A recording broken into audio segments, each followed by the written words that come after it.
Hai, apa kabar semua? Bismillahirrahmanirrahim. Assalamualaikum warahmatullahi wabarakatuh dan selamat sejahtera.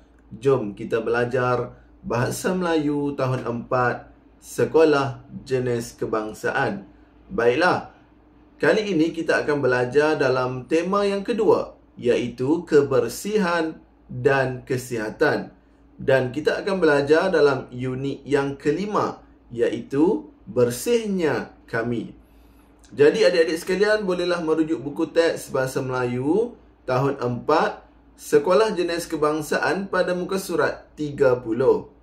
Baiklah, standard kandungan yang kita akan belajar kali ini ialah 4.3, iaitu menghasilkan bahan sastra dengan menyerapkan keindahan dan kesantunan bahasa serta mempersembahkannya secara kreatif.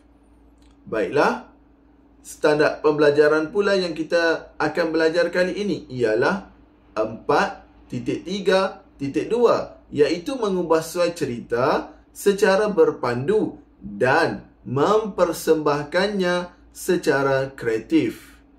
Baiklah, objektif pembelajaran yang kita ingin capai kali ini ialah adik-adik iaitu dapat mengubah suai cerita lalu mempersembahkan cerita secara kreatif. Baiklah, ini petikan yang bertajuk Cegah Sebelum Terlambat. Jom kita baca terlebih dahulu petikan yang bertajuk Cegah Sebelum Terlambat ini. Sang Nuri merupakan pengerusi Taman Rimba Alam. Pada suatu hari, Sang Bangau datang berjumpa dengannya. Sang Bangau membawa kabar yang mengejutkan. Saya baru pulang daripada melawat Sang Merpati dan anak-anaknya. Mereka telah diserang demam denggi, kata Sang Bangau. Sang Nuri berasa susah hati.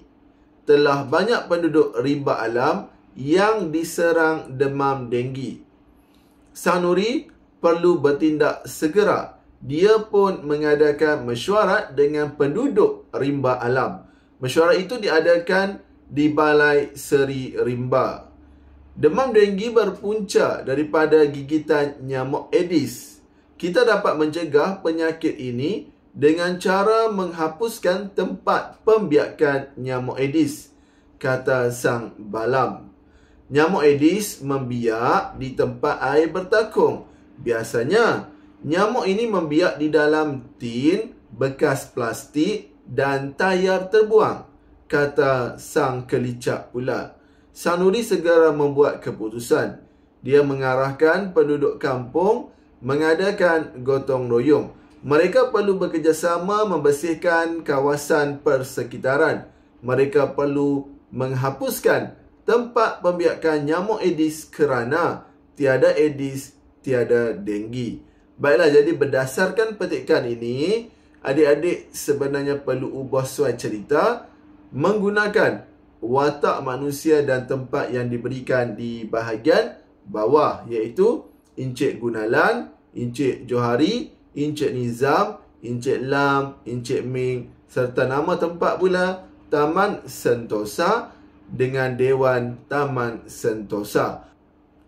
Baiklah, kita lihat sedikit info di bahagian celah ilmu di bawah.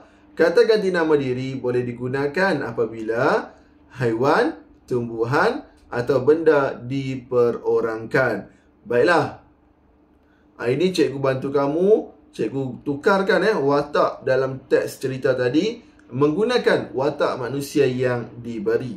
Jom kita baca bersama-sama teks yang telah lengkap berdasarkan watak manusia. Encik Johari merupakan ketua penduduk Taman Sentosa. Pada suatu hari, Encik Gunalan datang berjumpa dengannya. Encik Gunalan membawa kabar yang mengejutkan. Saya baru pulang daripada melawat Encik Nizam dan anak-anaknya.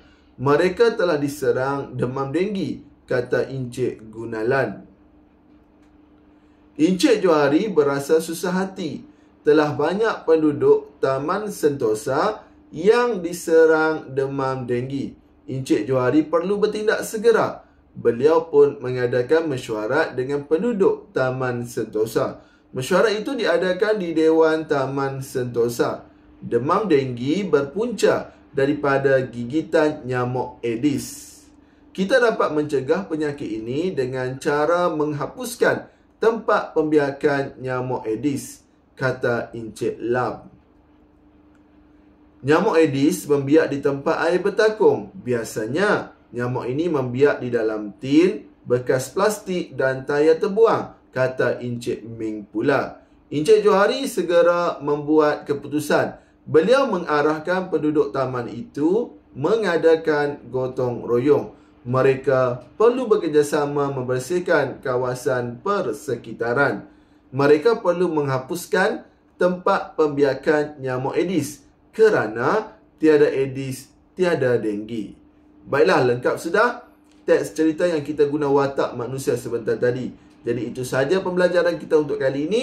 Semoga kita berjumpa lagi dalam pembelajaran yang akan datang. Sekian, terima kasih. Bye-bye.